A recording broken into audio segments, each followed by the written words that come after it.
அப்பா 50 ரூபா கொடுங்க, கல்யாணம் ஆயிட்டா ஏங்க 100 ரூபா கொடுங்க, வயசாயிட்டா பையன் கிட்ட ஏன்பா ஒரு 50 100 கொடுத்துட்டு போ. இன்னுமே 90% மேற்பட்ட உமனோட ஃபினான்ஷியல் ரோல் இப்படிதான் இருக்கு. லைக் இந்த மாதிரி ஒரு பக்கம் இருக்கும் பொழுது இன்னொரு பக்கம் எமர்ஜிங் உமன் கம்யூனிட்டியை நம்மளால பார்த்துட்டே இருக்க முடியுது. இன்னைக்கு தஞ்சையை சார்ந்த சுமதி அப்படின்றவங்க வெறும் 3000 முதலீட்டுல தொழில் ஆரம்பிச்சு இன்னைக்கு ஒரு மாசத்துக்கு 10 லட்சத்துக்கு மேல டர்ன் ஓவர் பண்ணிட்டு இருக்காங்க. அது மட்டும் இல்லாம 3000 10,000 எடுத்துக்கிட்டு உமன் யாருன்னா வராங்கன்னா அவங்களுக்குமே தொழில் வாய்ப்பு ப்ரொவைட் பண்றாங்க. அவங்க கேட்டு தெரிஞ்சுக்கலாம். ஹாய் ஆல், இன்னைக்கான வீடியோல பாத்தீங்கன்னா அரௌண்ட் மாசம் ஒரு 10 லட்ச ரூபா டர்ன் ஓவர் ப்ராஃபிட் என்னன்னு அவங்களே சொல்லுவாங்க. அந்த மாதிரி ஒரு சூப்பர் பிசினஸை வீட்ல இருந்து ரைட் நவ் செஞ்சுட்டு இருக்கக்கூடிய ஒரு ஆண்டர்பிரினரை மீட் பண்றதுக்காக வந்திருக்கோம். இந்த வீடியோ பார்க்கக்கூடிய உமன் ஆண்டர்பிரினர்ஸ் இல்ல பிசினஸ் பண்ணணும்னு நினைக்கிற பல பேருக்கு இவங்க ஒரு இன்ஸ்பைரிங் ஸ்டோரியாக இருப்பாங்க. வாங்க அவங்க என்ன பிசினஸ் பண்றாங்க என்ன ஏதுன்றதை நம்ம கேட்டு தெரிஞ்சுக்கலாம். மேம், உங்களை பத்தின ஒரு ஷார்ட் இன்ட்ரோடக்ஷன் நம்மளோட மக்களுக்காக. அனைவருக்கும் வணக்கம். வைப்ரேஷன் ஆஃப் மைண்ட் ஆடியன்ஸ்க்கு முதற்கண் வணக்கத்தை தெரிவிச்சுக்கிறேன். என்னுடைய பேர் சுமதி. நான் தஞ்சை மாவட்டத்தை சேர்ந்தவள். 2 இயர்ஸ்க்கு முன்னாடி பாத்தீங்கன்னா ஒரு சுவாரஸ்யமான ஒரு மிராக்கிள். ஸோ எல்லார் லைஃப்லயுமே வந்துட்டு ஒவ்வொரு டேர்னிங் பாயிண்ட் ஒரு விஷயம் நடக்கும் பாத்தீங்களா. எனக்கும் அந்த மாதிரியான ஒரு விஷயம் ஒரு நிகழ்வு நடந்தது. அதை நான் ரொம்ப ஸ்ட்ராங்கா கெட்டியா பிடிச்சிக்கிட்டேன். அதுல இப்ப என்னுடைய மந்த்லி டர்ன் ஓவர் பாத்தீங்கன்னா 10 lakhs. அதாவது ஒரு விஷயம் அச்சீவ் பண்ணணும் அப்படின்னு சொல்லிட்டு நான் ஒரு பிசினஸ் லைனுக்கு போகிறேன். அதோட அடுத்த ஸ்டெப்புக்கு நான் வந்துட்டு என்ன இம்ப்ரூவ் பண்ணும்போது ஒரு ஹெல்த் இஷ்யூ வருது. ஸோ அந்த எடுத்து வச்ச ஸ்டெப்பே கேள்விக்குறியாயிடுச்சு. இப்ப நான் ஸ்டார்ட் பண்ண பிசினஸை பாக்குறதா இல்ல என்னுடைய ஹெல்த் என்னுடைய பசங்களுக்கு நான் வேணும் இப்படிங்கறத நான் எதை எடுத்துக்கிறது அப்படிங்கிறதுக்குள்ள ஸோ நான் எடுத்த அந்த பிசினஸ்ங்கிறது அப்படியே ஆஃப் ஆயிட்டுன்னு வச்சுக்கோங்களேன். ஸோ அடுத்தது என்னோட ஹெல்த்துக்கு நான் இம்பார்ட்டன்ட் கொடுக்க ஆரம்பிச்சிட்டேன். ஸோ அந்த டைமிங்ல உண்மையிலேயே வந்துட்டு அது எனக்கு வந்துட்டு கடவுளே வந்து எனக்கு கையில கொடுத்த ஒரு கிஃப்ட் தான். பேச்சிலேயே ஒரு தனி தைரியம் அண்ட் கான்பிடன்ஸ் வந்து தெரியுது. லைக் நீங்க எவ்வளவு தூரம் அச்சீவ் பண்ணிருந்தீங்கன்னா இதை சொல்வீங்க அப்படின்றது.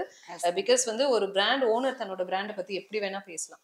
ஆனா அந்த பிராண்டு கிட்ட இருந்து பிசினஸ் எடுத்து பண்ணக்கூடிய பர்சன் இவ்வளவு தூரம் பேசுறதுன்னா அங்க பெனிஃபிட் ஆகாம பேச மாட்டாங்க. இப்போ பிராண்டை வந்து நீங்க இன்ட்ரோடியூஸ் பண்ணுங்க நம்மளோட மக்களுக்காக. எந்த பிராண்ட் உங்களை இவ்வளவு தூரம் கொண்டு வந்து நிறுத்திருக்கு? என்னுடைய லைஃப்ல மிகப்பெரிய ஒரு டேர்னிங் பாயிண்ட் அப்படின்னா எனக்கு இந்த பொருள் தாங்க. ஏன்னா ஒரு பெண் அப்படிங்கிறவங்க ஒரு 12 வயசுல நம்ம ஏஜ் அட்டன் பண்றோம், ஓகேங்களா.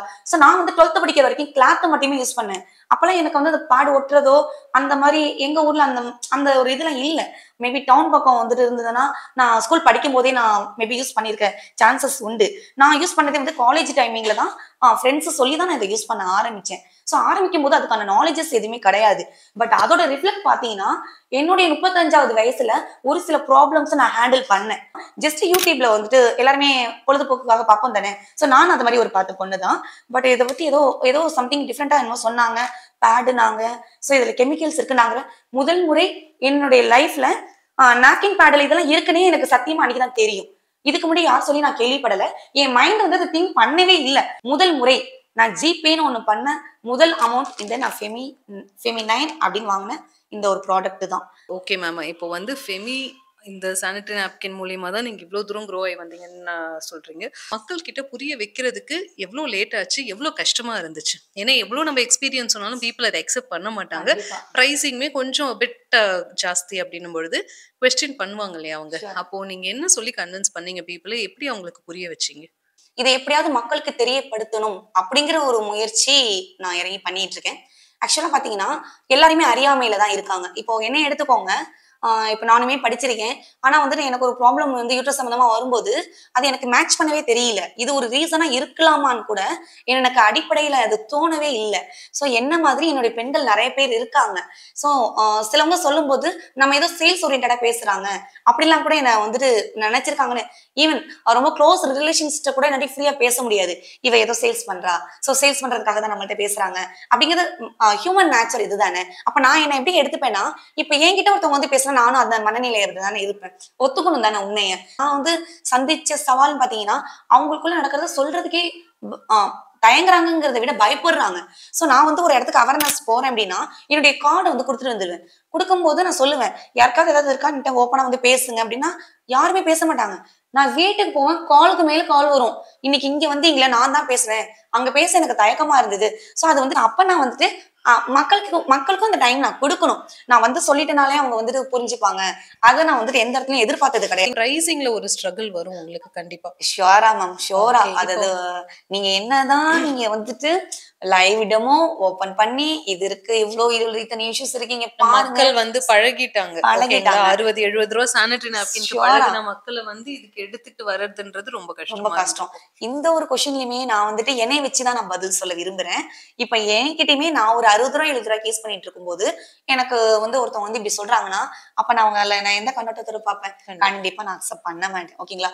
சோ இப்ப இதை நான் மக்கள்கிட்ட வந்து எப்படி கொண்டுட்டு போறேன் அப்படின்னு பாத்தீங்கன்னா, இப்போ நம்ம ரீசார்ஜ் பண்றோம், எல்லாமே நம்ம அட்வான்ஸா எங்கெல்லாம் வந்து அட்வான்ஸா ஒன்று கண்டுபிடிக்கிறாங்களோ அதை கண்டிப்பா எல்லாருமே யூஸ் பண்ணணும்னு ஒரு ஆசை அதை நம்மள மாத்திடுது. ஓகேங்களா? இன்னொன்னு வந்து கொரோனா டயத்துல தான் அதிகமா டச் போன் வந்துட்டு சேல்ஸ் ஆன டைமிங் நம்ம எல்லாருக்குமே தெரியும். சோ சூழல் ஒண்ணு உருவானது இல்லையா? அப்ப மக்கள் டக்குன்னு மாறினாங்க தானே. சோ என்னுடைய கொஸ்டின் என்னன்னா, இப்பயுமே நமக்கு ஒரு பெரிய சூழ்நிலையில நம்ம வந்திருக்கோம். சோ யூட்ரஸ் சம்பந்தமான பிரச்சனைகள், கருத்தரிப்பு மையம்னு நம்ம விளம்பரத்துல பாத்துக்கிட்டே இருக்கும், அங்கங்க போர்டு இருக்கு. அப்ப பிரச்சனைகள் நம்ம மக்கள்கிட்ட இருக்கு. ஓகேங்களா? சோ அப்ப வந்து இப்ப நம்ம கண்டிப்பா மாற்றத்தை வந்துட்டு ஏத்துக்கிட்டு தான் ஆகணும். இதுல விலை வந்துட்டு ஒரு காரணம் அப்படிங்கறத நான் அக்செப்ட் பண்ணிக்கிறேன். அதை நான் சொல்றதே வந்துட்டு இப்ப நம்ம மொபைலுக்கு ரீசார்ஜ் பண்றோம், ஜஸ்ட் 27 டேஸ்க்கு பொழுதுபோக்குக்காக மட்டுமே தான் 80% பீப்புள்ஸ் நம்ம யூஸ் பண்றோம். கரெக்டுங்களா? எல்லார்ட்டையும் இருக்கு, நம்ம கிட்டயும் இருக்கணும், அது தவறு கிடையாது. ஓகேங்களா? சோ அதுக்கு நம்ம ஒரு 250 செலவு பண்றோம். நம்ம வந்துட்டு இப்போ பஸ்ல போறதுங்கிறது ரொம்ப ரேர், குறைஞ்சிருச்சு. ஓகேங்களா? எல்லாமே நம்ம வந்து பிரைவேட்டாவே ஸ்கூட்டர் பைக்ல தான் நம்ம போயிட்டு இருக்கோம். அதுக்கு நம்ம பெட்ரோல் அடிக்கிறோம். ஓகேங்களா? சோ எல்லாமே வந்துட்டு முன்னாடி இருந்த விலைவாசிங்கிறது எதுவுமே கிடையாதுங்க. இப்போ மல்லிகைப்பூ ஒரு 100 பூ நம்ம வாங்கி நம்ம ஒரு 5 மணி நேரம் தான் அது ஃப்ரெஷ்ஷா இருக்க போகுது. அதுக்காக நம்ம எவ்வளவு செலவு பண்றோம்? 40 ரூபாய். ஓகேங்களா? சோ அப்ப 40 ரூபாய் கொடுக்கணும், நம்ம என்ன யூஸ் பண்ணாம இருக்கோமா? கிடையாது. சோ இதெல்லாம் இந்த எக்ஸாம்பிள்ஸ் எல்லாம் சொல்லி அவங்கள வந்துட்டு அவங்கள திங்க் பண்ண வைக்கணும். ஓகேங்களா? சும்மா நம்ம போயிட்டு இதுங்க அப்படின்னு சொன்னா அவங்களுக்கு புரியாது. நாம தான் அதை எடுத்து சொல்லணும். ஃபீலா இருக்கும்ல, லைக் வீட்ல வந்து 2 ஆம்பளை பசங்க கரெக்ட்டுங்களா? உங்களுக்கு 2 ஆம்பளை பிள்ளைங்களுக்கு அம்மாவா வீட்ல இருந்து பழகிட்டு காலேஜ்ல ஸ்கூல்ஸ்ல போய் அவ்வளவு பிள்ளைங்களுக்கு ஒரு சானிட்டரி நாப்கின் பத்தி சொல்றது வந்து உங்களுக்கு ஒரு ஹெவியான ஒரு ஃபீலிங் இருக்கு. எனக்கு ரொம்ப, அதாவது எப்படின்னா, நம்ம ஃபர்ஸ்ட் டைம் வந்து ஒரு அப்பாயின்மெண்ட் கேட்கும்போது எப்படின்னா, நாளைக்கு வந்து என்னன்னு பாருமா அப்படிதான் எல்லா இடத்துலயுமே எனக்கு போன உடனே நமக்கு வந்து அப்பாயின்மெண்ட் கிடைக்கிறது வெரி ரேர். நான் ஒரு 4 டைம் போயிருக்கேன், 10 டைம்ஸ் கூட நான் போயிருக்கேன். ஆனா எந்த இடத்துலயும் நான் எதுக்காகவும் நான் தோண்டதே கிடையாது. ஏன்னா நான் ஒரு நல்ல விஷயத்தை தான் நான் சொல்றதுக்காக தான் நான் வந்திருக்கேன். சோ அந்த இடத்துல நான் தோண்டது கிடையாது. சோ எனக்கு நான் ஆப்பர்ச்சுனிட்டிஸ் எல்லாம் கிடைச்சி எனக்கு வந்து பெர்மிஷன் கொடுத்தவங்க 10 டைம்ஸ்க்கு அப்புறமே எனக்கு பெர்மிஷன் கொடுத்தவங்க, நான் வந்து ப்ரோக்ராம் பண்ணும்போது என் பக்கத்துல வந்து நிப்பாங்க. ஆன் ஸ்பாட்ல என்கிட்ட சாரி கேட்டிருக்காங்க. நீங்க 2 வருஷமா ஃபெமி இந்த பிராண்ட் கூட நீங்க டிராவல் பண்றீங்க. சோ நீங்க வந்து ஃபவுண்டரா கோமதி மேம் வந்து பாத்திருப்பீங்க. எப்படி இருக்கு? லைக் இப்ப நான் வந்து ஒரு 2 வருஷத்துக்கு முன்னாடியே கோமதி மேம் இன்டர்வியூ பண்ணியிருக்கேன். 2 வருஷத்துக்கு அப்புறமேட்டுக்கா ஆஃப்டர் நயன்தாரா மேம் கொலாபரேட் ஆனதுக்கு அப்புறமேட்டுக்காவும் நான் வந்து இன்டர்வியூ பண்ணேன். இப்ப அவங்க சொல்றதை விட நீங்க எல்லாம் வந்து இந்த பிசினஸ் எடுத்து நடத்தி பல்லாயிரம் மக்கள் கிட்ட கொண்டு போய் சேர்க்கிறீங்க. உங்களுக்கு டிஃபரன்ஸ் தெரியுதுங்களா? ஒரு பிராண்ட்ல வந்து ஒரு செலிபிரிட்டியா அவங்க ஒரு இன்வெஸ்டரா உள்ள வந்ததுக்கு அப்புறம் பிராண்ட் எப்படி இருக்கு? அந்த விஷயத்த சொல்லுங்க. கோமதி மேம் வந்து உங்களை எவ்வளவு தூரம் ஒரு பாசிட்டிவ் திங்க்ல கூட்டிட்டு போறாங்கன்ற விஷயத்தையும் சொல்லுங்க. ஓகே, இந்த ஃபீல்டை பொறுத்த வரைக்கும் என்னுடைய 100% ரோல் மாடல் கோமதி அம்மா தான். டெய்லி ஈவினிங் வந்து டெலிகிராம் மீட்டிங் நடக்கும் மேம், 7 to 8. மேம், அதாவது ஒரு ப்ராடக்டோட ஃபவுண்டரே வந்து உங்களுக்கு பேசுறாங்கிறது எனக்கு தெரிஞ்ச வரைக்கும் நம்ம ஃபெமி நயனா தான் இருக்கும். ஸோ மேம் வந்து லைவாவே வீடியோல வருவாங்க. அவங்க எனக்கு ரோல் மாடல். அவங்களுக்கு என்ன நடந்ததோ அது கொஞ்சம் வித்தியாசமா மாத்தி எனக்கு நடக்குது வந்துட்டு சொல்லவே வேணும்.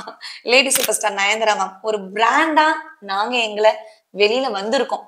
இப்போ ஸ்டார்டிங்ல ஒரு 2 இயர்ஸ்க்கு முன்னாடி எல்லாம் பாத்தீங்கன்னா, நான் ஆரம்பிச்ச பிகினிங்ல நம்ம சொன்னா கூட நமக்கு இதோட ப்ராடக்ட் நேம் அப்படிங்கறது கொஞ்சம் நமக்கு தெரியாம தான் மக்களுக்கு தெரிய ஆரம்பிக்குது. பட் இப்ப Nayanthara ma'am, lady super star Nayanthara ma'am வந்ததுக்கு அப்புறம் ஃபெமி நயன் அப்படிங்கிறது ரொம்ப ஈஸியா இருக்கு. ஒரு பிராண்டடா எங்களுக்கே ரொம்ப ஒரு எங்ககிட்ட ஒரு சூப்பரான ஒரு விஷயம் இருக்கு, எங்க கூட இவங்க எல்லாம் இருக்காங்க அப்படிங்கறே ஒரு கெத்தா இருக்கு மேம். பாத்தீங்களா நயன்தாரா மேம்? எஸ் ஷூரா, நேர்ல பார்த்து ஒரு ஷீல்டே வாங்கியாச்சு. மெடிக்கல்ஸ் லைக் அந்த மாதிரி இடங்கள்ல எல்லாம் பிளேஸ்மென்ட் பண்ணிட்டீங்களா? எஸ் மேம், இப்போ ஓவரால் தமிழ்நாடு ஃபுல்லாவே நம்ம எல்லா இடங்களிலுமே பிளேஸ்மென்ட் பண்ணியாச்சு மேம். ஓகேங்களா? சோ எல்லாத்துலயுமே வந்து முன்னாடி வந்துட்டு பாத்தீங்கன்னா கேட்கும்போது நம்ம போயிட்டு டிராவல் பண்ணி கொடுக்க வேண்டிய அந்த சிச்சுவேஷன்ஸ்லாம் இருந்தது.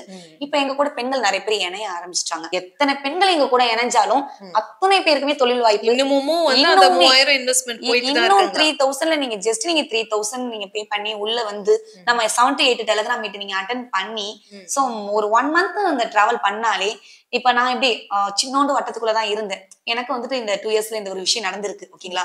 சோ வாய்ப்புகள் வந்து குட்டி செதறி கிடக்கு. என்ன ரீசனா, பீரியட்னு ஒரு புள்ள அவ அட்டன் பண்ணி தான் ஆகணும். அது 12 ஏஜ்ல அட்டன் பண்றவங்க 45 வரைக்கும் நீங்க வந்து அதை கிராஸ் பண்ணி தான் ஆகணும். ஓகேங்களா? ஸோ எல்லா பெண்களும் இதை பயன்படுத்தி தான் ஆகணும். ஸோ இது பாத்தீங்கன்னா ட்ரையல் பேக். ஓகேங்களா? ஸோ ட்ரையல் பேக் பாத்தீங்கன்னா 2 சைசஸ். ஓகேங்களா? So XL 75 rupees, L 75 rupees, ரெண்டுமே வந்துட்டு உங்களுக்கு 75 rupees. ஒன்ஸ் நாம ஒரு டச் பண்ணி அதை நம்ம யூஸ் பண்ணிட்டோம்னு வச்சுங்களேன், நீங்க ஒன்ஸ் ஃபீல் பண்ணிட்டீங்கன்னா இந்த ரூபாய்க்கு இது ஓகே, இதுக்கு இன்னும் எவ்வளவு வேணாலும் செலவு பண்ணலாம் அப்படிங்கிற லெவலுக்கு நம்ம போயிடும்.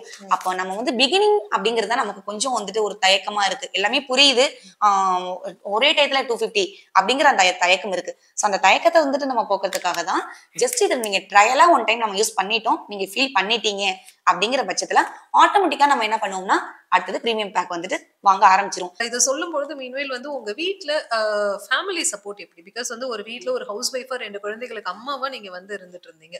இப்போ அந்த ஸ்டேஜ்ல இருந்து ஆண்டர்பிரினரா ஆப்வியஸ்லி பிசினஸ் பொழுது வீட்டை விட்டு நீங்க ஸ்டெப் அவுட் ஆகணும். நிறைய காலேஜஸ்க்கு போகணும், கூப்பிடுவாங்க, நீங்க பதில் சொல்லணும், பிள்ளைகள் மேல ஒரு கான்சென்ட்ரேஷன் குறையறதுக்கான வாய்ப்புகள் இருக்கு. லைக் இந்த ஒரு சினாரியோ வரும் பொழுது வீட்டுல இருந்து உங்களுக்கு சப்போர்ட் எப்படி இருந்துச்சு? கண்டிப்பா மேம். இப்ப ஆக்சுவலா வந்துட்டு இப்ப நீங்க வீட்டுல வந்துட்டு இப்போ ஆயில் செக் பிசினஸ் சொன்னேன், அது எனக்கு வீட்டை விட்டு வெளியில போக வேணும். ஓகேங்களா? எனக்கு தேடி மக்கள் வருவாங்க. அது பயங்கர கமெண்ட் எல்லாம் வந்தது. எனக்கு என்ன ஆயில் பிசினஸ் பண்ணிட்டு நீ என்ன சானிட்டரி நாப்கின் அப்படிங்கிற கமெண்ட் எல்லாம் வந்தது. நீ என்ன பொம்பளை பிள்ளையா வச்சிருக்க, உனக்கு வந்துட்டு கல்யாணம் பண்ணி கொடுத்தாலும் வரவு தானே, நீ எதுக்கு நீ ஒண்ணு சம்பாதிக்கணும்னு நினைக்கிற வரும். என்னோட வீட்டுக்காரர் வந்து 100% எனக்கு சப்போர்ட் பண்ணாங்க. நீ என்ன செய்யணும்னு நினைக்கிறியோ எல்லாத்துக்குமே நான் சப்போர்ட் பண்றேன். நீ எங்க டிராவல் பண்ணி போகும், எங்க பண்ணணும், உனக்கு நான் ஃபுல் ஒரு 100% எனக்கு நம்பிக்கை உன் மேல நிறையவே இருக்கு. நீ என்ன வேணாலும் பண்ணு. சோ ரொம்ப லாங் டிராவலா இருந்தா என் வீட்டுக்காரர் வந்துட்டு என் கூட வருவாங்க. ஆக்சுவலா இன்னைக்கு ஷூட்டிங் வெளியே உட்கார்ந்துட்டு இருக்காங்க உங்க ஹஸ்பண்ட், ஆன் ஸ்கிரீன் வருவாங்களான்னு தெரியல. இன்டர்வியூ ஸ்டார்ட் பண்ணி ஒரு 3 hours போயிடுச்சுங்களா? எஸ். பேஷன்ஸா எந்த ஒரு ஹெசிடேஷனும் இல்லாம அவங்க வெளியே உட்கார்ந்துட்டு இருக்காங்க. கல்யாணம் ஆன ஒரு பொண்ணா இருந்தா கண்டிப்பா அவங்களுடைய வீட்டுக்காரர் வந்துட்டு ஹஸ்பண்ட் வந்துட்டு சப்போர்ட் பண்றாங்கன்னு வச்சுக்கோங்களேன், அந்த பொண்ணு வந்துட்டு எல்லையே இல்லாத ஒரு உச்சம் லெவலுக்கு போகலாம். ஏன்னா நான் நிறைய ஆண்டர்பிரினர்ஸ் பார்த்திருக்கேன், கெரியருக்காக ஃபேமிலி லைஃபை கொலாப்ஸ் பண்ணிக்குவாங்க. அது என்னன்னா வந்து 2 தரப்புல ஏதோ ஒரு மிஸ் அண்டர்ஸ்டாண்டிங்கால நடக்கக்கூடிய விஷயங்கள் தான். அதை வந்து அவாய்ட் பண்ணிட்டு 2 பேரும் சேர்ந்து டிராவல் ஆகுறதுன்றது ரொம்ப அழகான ஒரு விஷயம். லைக் உங்களோட பிராண்ட் ஓனர் லைக் இப்போ நயன்தரா மேம் அதுக்கு ஒரு மிகப்பெரிய எக்ஸாம்பிள். அவங்களும் விக்னேஸ்வரன் சார் கூட பாத்தீங்கன்னா எல்லா பிசினஸ் ஜர்னலியுமே சேர்ந்து டிராவல் ஆகக்கூடிய. மாசத்துக்கு எத்தனை லட்சம் சரக்கு எடுத்துட்டு இருக்கீங்க அது சொல்லுங்க பாப்போம். அவங்க ஏன்னா நீங்க 3000த்துல உள்ள வந்தவங்க இல்லையா, அவங்களுக்கு உங்களுக்கு பார்க்கும் பொழுதே ஒரு மோட்டிவேஷன். இப்ப என்னன்னா ஒரு மாவட்டத்துக்கு நான் சூப்பர் ஸ்டாக்கிஸ்ட். நான் 3000த்துல உள்ள வந்த ஆளுதான். நான் எதையுமே பிசினஸ் பண்ணணும் அந்த மாதிரியான எண்ணங்கள் எனக்கு வந்து சுத்தமா வந்ததே கிடையாது. பட் எனக்கு ஃபீலிங் தான் நான் உணர்ந்ததுனால நான் இதுல அடுத்த ஸ்டெப் என்ன அதுவா கூட்டிட்டு போகுது. ஓகேங்களா? சோ இப்ப பர் மந்த் பாத்தீங்கன்னா 10 lakhs வந்து நான் டர்ன் ஓவர் பண்ணிட்டு இருக்கேன். 10 lakhs நான் வந்துட்டு மெட்டீரியல்ஸ் வாங்கி டர்ன் ஓவர் 10 லட்சத்துக்கு மெட்டீரியல்ஸ் வாங்கி டர்ன் ஓவர் பண்றீங்க. Super super super. பிராண்ட் சப்போர்ட்டுமே நல்லா இருக்கு. கரெக்ட்டா மேம். ஏன்னா அவங்களோட அந்த சப்போர்ட்ல தான் நம்ம வந்து அடுத்த லெவலுக்கு நம்ம வந்திருக்கோம்னு வெச்சுக்கோங்க. ரொம்ப சந்தோஷம், ரொம்ப சந்தோஷம்ப்பா. இன்னும் நீங்க மேலும் வளரணும். வைப்ரேஷன்ஸ் ஆஃப் மைண்ட் சார்பா நாங்க முன்கூட்டியே உங்களுக்கு அந்த விஷயத்தை சொல்றோம். நெக்ஸ்ட் வைப்ரேஷன் ஆஃப் மைண்ட், அந்த வேர்டே ரொம்ப யூனிக்கா இருக்கு, ரொம்ப அழகா இருக்கு. சோ வைப்ரேஷன் ஆஃப் மைண்ட் அந்த மேம்க்கு சாருக்கு ரொம்ப நன்றி. ஆடியன்ஸ் உங்களுக்கு என்னுடைய நன்றி. தேங்க்யூ.